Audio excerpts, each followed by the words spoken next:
आज की चर्चा में आपका स्वागत है। जो लोग चैनल पर पहली बार आए हैं तो प्लीज सब्सक्राइब कर लें और बेल आइकन भी दबा दें, जिससे कि आने वाली वीडियो की इन्फॉर्मेशन आपको टाइम से मिल जाए। एक और देखा जाए तो लगता है कि सपना अपनी लाइफ में मूव ऑन कर गई है और वो अब अपने लाइफ की पिछली बातों के बारे में कोई डिस्कस नहीं कर रही है, कोई व्लॉग में बात नहीं कर रही। दूसरी ओर अंशु ने भी व्लॉग डाला है। उसने भी जो उसके चैनल की जो कोर आइडेंटिटी थी उसी के अनुसार उसने नील गाय के एक बच्चे को लेकर व्लॉग बनाया है। इन अंशु के व्लॉग के नीचे इतने सारे कमेंट्स आए हैं। तो सबसे पहले तो सपना के ऊपर उंगलियां उठाते हैं। याद रखिए, हमने कहा है उंगलियां उठाते हैं, यानी एक नहीं पता नहीं कितने सारे कमेंट्स हैं ऐसे। और दूसरी तरफ वो अंशु के ऊपर भी उंगली उठा रहे हैं। वो अंशु अभी देखा जाए तो जो बालिग भी नहीं है, तो देखा जाए तो ये बड़ा ही सीरियस मामला है, क्योंकि एक छोटी बच्ची के ऊपर आप किस तरीके से इस तरह के आरोप लगा सकते हैं। एक तरह से वो ये बताने की कोशिश कर रहे हैं कि सपना मास्टरमाइंड है और अंशु ने उसका हर काम में साथ दिया है पूरी तरीके से, तो इसलिए अंशु भी कम नहीं है, अंशु भी गलत है।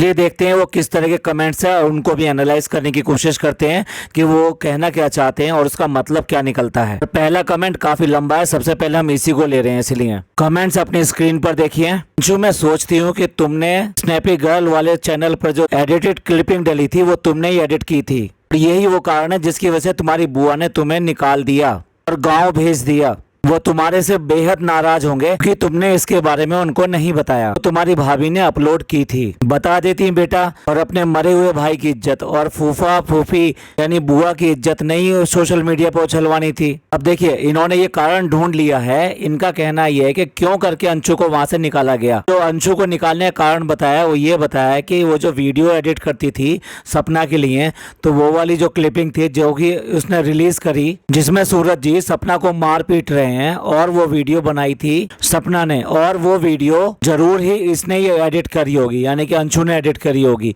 तो एडिटिंग करने के बाद में जब वो व्लॉग अपलोड कर रही थी उससे पहले उसको अपनी बुआ फूफा जी को बता देना चाहिए था, क्योंकि जो अंशु का मरा हुआ भाई यानी सूरज और साथ साथ बुआ और फूफा, इन दोनों की यानी इन तीनों लोगों की इज्जत जो है सोशल मीडिया पे नहीं उछलती। इस बात के से यानी इस कारण से वो लोग बहुत ज्यादा नाराज थे अंशु से कि अगर वो हमें बता देती तो हम डेफिनेटली ये जो रोक लेते। और इस तरीके से जो फैमिली की छिछालेदार हुई है सब जगह पर, वो रोकी जा सकती थी। इसलिए वो इससे बहुत ज्यादा अपसेट हुए और इसीलिए उन्होंने फैसला किया कि अंशु को यहाँ से भेज देना चाहिए, और अंशु को उन लोगों ने गाँव भेज दिया।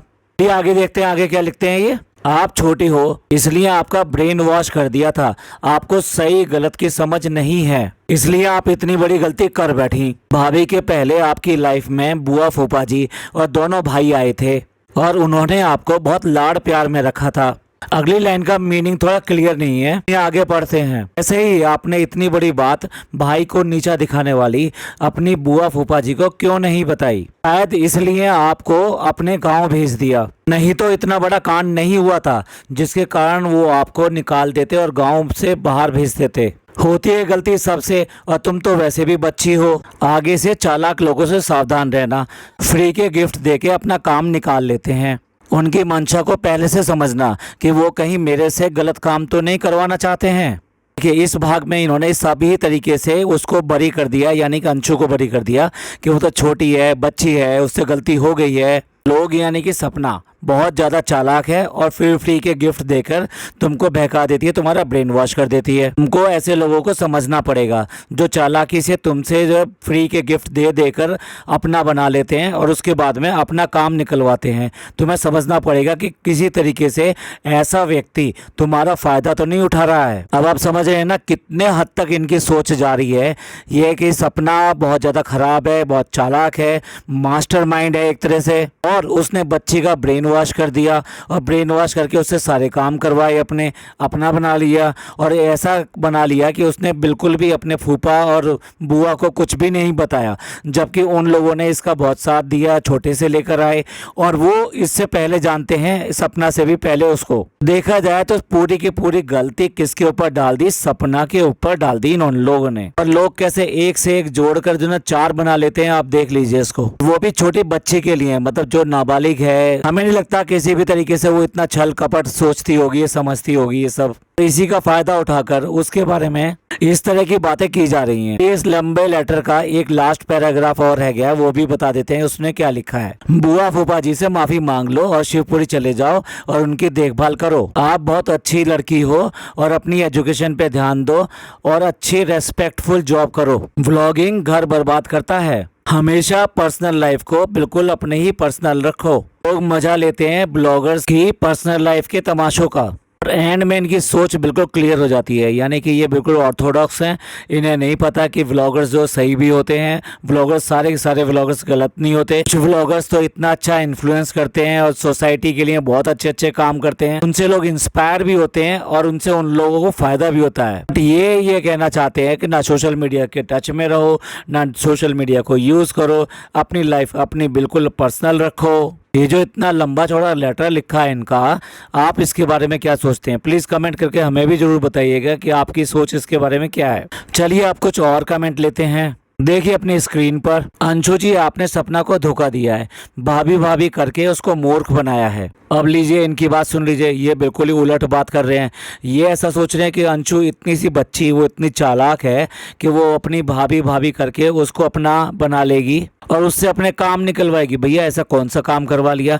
वो दोनों आपस में बहनों की तरह से या के लिए माँ बेटी की तरीके से प्यार से रहती थी। देखा जाए तो एक दूसरे का सहारा बनी हुई थी। अंशु छोटी थी, उसको दुनिया का ज़्यादा पता नहीं था, उसे दुनिया में आगे बढ़ना था। इसमें सारे का हेल्प कराई सपना ने। सपना को एक सहारा चाहिए था क्योंकि वो बेसिकली अंदर से बहुत टूटी हुई थी और एक के बाद एक दोनों हस्बैंड उसके चले गए थे। ऐसे में कौन सहारा देता? तो उसके पास में सिर्फ और सिर्फ अंशु थी, तो उसने अंशु के अंदर ये सहारा ढूंढा और इन्होंने एक न्यायी रिश्ता निकाल दिया कि जैसे वो छोटी बच्ची बहुत बहुत ज्यादा शातिर और चालाक हो। हद है लोगों के सोचने की भी और उनकी सोच की भी दाद देनी पड़ेगी कि कितना गंदा तक सोच सकते हैं वो एक छोटी बच्ची के बारे में। मैं इस तरह के कमेंट बिल्कुल नहीं लेता, लेकिन इसलिए लिए है क्योंकि लोगों को पता लग सके कि किस तरह के मानसिकता के लोग हैं और कुछ भी कहने से बाज नहीं आते हैं। ऐसे लोग हाईलाइट होने चाहिए और उनका बहिष्कार भी होना चाहिए। चलिए अगला कमेंट देखिए अपने स्क्रीन पर। सपना मस्त एंजॉय कर रही है माँ और भाई को लेके लखनीत और नीतू के साथ में। देखिए ये वो कमेंट है, हमें पता था कि इस तरह के कमेंट आएंगे और जरूर आएंगे और भर भर के आएंगे, क्योंकि जैसे ही वो सपना अपनी अगली जिंदगी शुरू करेगी और अपना पहनावा चेंज करेगी और अपने तौर तरीके चेंज करेगी, क्योंकि वहाँ पे तो गांव में रहती थी और सास ससुर थे। यहाँ पर उसको पूरी तरह से आज़ादी रहेगी और खुला वातावरण मिलेगा। उसकी हर चीज़ पे ऐसे में आँख उठेगी और आवाज़ उठेगी उसके पहनावे पर, उसके काम करने के तरीके पर, उसके दिखावे पर। इन सब चीज़ों के ऊपर आँख उठनी बाकी है। आवाज़ें तो देख ली, अभी आनी शुरू हो गई। चलिए अगला कमेंट स्क्रीन पर देखिए अपने। तुम्हारा व्लॉग देखकर एहसास हुआ कि सपना की सास ने बदला नहीं लिया है, बल्कि सपना ने लिया है। उसे आज़ादी चाहिए थी, बिना पति के और ससुराल में उसको नहीं रहना था और ये पाने के लिए उसने ससुराल में सब कुछ बर्बाद कर दिया। जैसा कि मैंने कहा कि इस तरह के कमेंट तो आने ही आने थे, क्योंकि लोगों की सोच इस तरफ चलेगी कि ये जानबूझ के सपना ने ये सब किया है क्योंकि उसे आज़ादी चाहिए। अब वो ये सब जो नहीं सहना चाहती ससुराल में रहकर और सारी बातें उनकी मानकर वो अपनी तरीके से अपना जीवन जीना चाहती है, इसलिए उसने ये सब किया। देखिए ना, जब भी कोई नई बात होती है तो उसकी दो तरह की सोच निकलती है, एक अच्छी सोच निकलती है, एक बुरी सोच निकलती है। तो डेफिनेटली जब अच्छी सोच पे इतनी सारी बातें हो चुकी हैं तो अब बुरी सोच के ऊपर भी बातें होंगी, तो वही सब सामने अब आ रहा है। ये नेक्स्ट कमेंट देखते हैं अपनी स्क्रीन पर। अंशु की मुस्कुराहट कहीं खो गई है, पहले जैसे खुश नहीं रहती। सपना ने अंशु के साथ बहुत बुरा किया, खुद जाना था चली जाती, अंशु को भी बेघर कर दिया। उसको डर था कि पीछे रह गई तो वो जायदाद पर कब्जा कर लेगी। पता नहीं कैसे कैसे मेंटेलिटी के लोग हैं जो इस तरह की बातें करते हैं। वो एक लड़की है और वो भी बुआ की लड़की है। वो लड़की किस तरीके से इस जायदाद की मालिक बन सकती है? जब तक सपना जिंदा है, उसके बच्चे हैं, तो ये लड़की उसकी मालकिन कैसे बन सकती है? आप कुछ भी बोल देंगे। अगला कमेंट लेते हैं जल्दी से।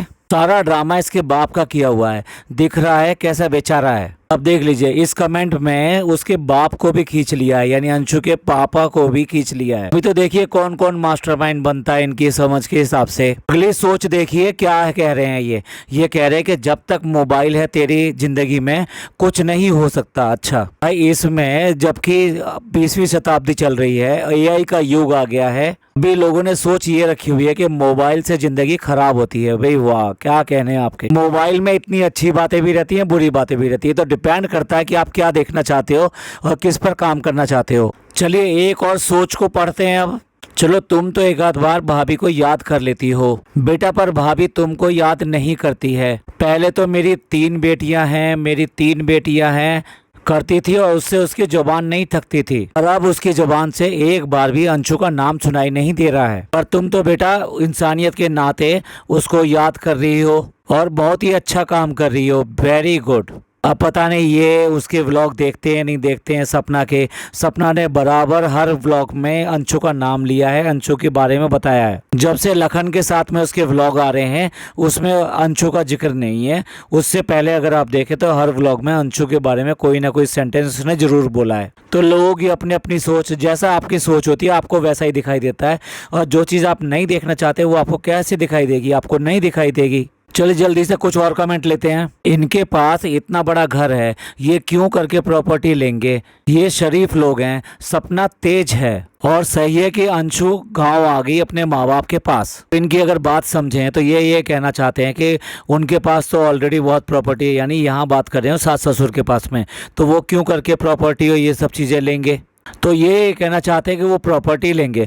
भाई जिसके पास नहीं है और जिसका हक बनता है वो क्यों नहीं प्रॉपर्टी के बारे में बात करे? उसकी छोटी छोटी बच्चियां हैं, वो आज की डेट में घर से बाहर हो गई है, तो उसको जरूरत नहीं है क्या? और अगर इतने सारे घर हैं तो उसको दे दो ना उसका थोड़ा सा हिस्सा। फिर वही वाली बात, सबको अपना अपना दिखाई देता है, सबको प्रॉपर्टी दिखाई देती है, हिस्सा दिखाई देता है। पर अगर इंसाफ करोगे तो आपको सब चीजें साफ साफ दिखाई देंगी। अगला कमेंट देखिए, मतलब एक नहीं है, इतने सारे लोग हैं ये कमेंट करने वाले। हम सपना का नाम भी सुनना नहीं चाहते, घिन आ रही है उसके नाम से। व्लॉग जेरी की वजह से देखते थे, जेरी बहुत मिस करते हैं जेरी को। प्लीज उनकी अपडेट दे दो कि ये जो है पेट लवर हैं, इनको जेरी बहुत पसंद था और जेरी की इन्हें बहुत फिक्र है। ये जानना चाहते हैं कि जेरी कैसा है।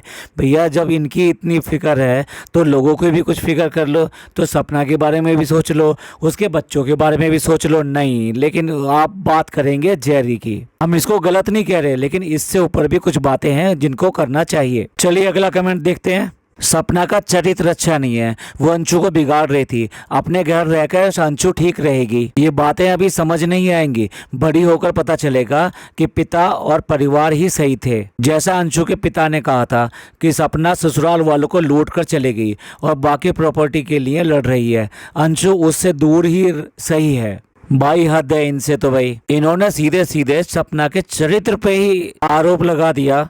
उनको ऐसा क्या दिखा? आप ऐसे किसी पे कैसे लांछन लगा सकते हैं जब तक कोई बात ना हो? अगर कोई बात है तो आपको उसका जिक्र करना चाहिए, उसका सबूत देना चाहिए, तभी आप किसी के ऊपर इस तरह से लांछन लगा सकते हैं। ऐसा करना बिल्कुल पाप है और गलत है। चलिए एक लास्ट कमेंट और ले लेते हैं। दीदी जिसने 10-12 साल रखा, पढ़ाया, खिलाया, उनका भी जिक्र कर देती।